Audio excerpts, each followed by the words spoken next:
മരത്തിന് ചുവട്ടിലിരിക്കുന്ന കേന്ദ്ര സഹമന്ത്രി സുരേഷ് ഗോപി ആൾക്കൂട്ടത്തിൽ നിന്ന് നിവേദനവുമായി എത്തിയ ഒരു സാധാരണക്കാരനായ വ്യക്തി തന്റെ പരാതികൾ പേപ്പറിലാക്കി കേന്ദ്രമന്ത്രിക്ക് കൊടുക്കുമ്പോൾ അദ്ദേഹം പ്രതീക്ഷിച്ചിരുന്നിരിക്കണം തന്റെ പരാതികൾക്ക് തന്റെ പരിഭവങ്ങൾക്ക് കേന്ദ്രമന്ത്രിയിൽ നിന്നൊരു ഉത്തരം കിട്ടുമെന്ന പ്രതീക്ഷ ആ മനുഷ്യനുണ്ടായിരുന്നിരിക്കണം. പക്ഷേ കിട്ടിയതാകട്ടെ മറിച്ചൊരു പ്രതികരണമാണ്.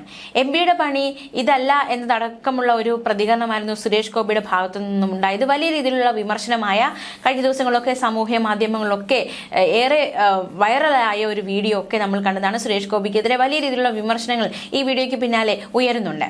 മാത്രമല്ല, കൊച്ചുവേലായുധം നിവേദനവുമായി വരുമ്പോൾ സുരേഷ് ഗോപിയുടെ തൊട്ടടുത്തിരുന്ന മറ്റൊരു വയോധികനും തന്റെ കയ്യിലുള്ള നിവേദനം നൽകാനായി തയ്യാറെടുക്കുകയും പക്ഷേ നിവേദനം നൽകിയ വയോധികൻ ഈ തരത്തിലുള്ള സ്വീകരണം കിട്ടിയതോടെ തന്റെ കയ്യിലുള്ള നിവേദനം പിന്നിലേക്ക് ഒളിപ്പിക്കുന്നതടക്കം കാണാവുന്നതാണ്. എന്തായാലും വലിയ രീതിയിൽ ഈ ഒരു വീഡിയോ സോഷ്യൽ മീഡിയയിലൊക്കെ പ്രചരിച്ചു. സുരേഷ് ഗോപിക്കെതിരെ വിമർശനം ഉയർന്നു. അതിന് ഒരു മറുപടിയുമായി അദ്ദേഹം എത്തുകയും ചെയ്തു. അതായത് ഭവന നിർമ്മാണം സംസ്ഥാന വിഷയമാണെന്നും അതിനാൽ അത്തരം അഭ്യർത്ഥനകൾ ഒരാൾക്ക് മാത്രം അനുവദിക്കാനോ തീരുമാനിക്കാനോ കഴിയില്ല എന്നുമായിരുന്നു സുരേഷ് ഗോപിയുടെ മറുപടി.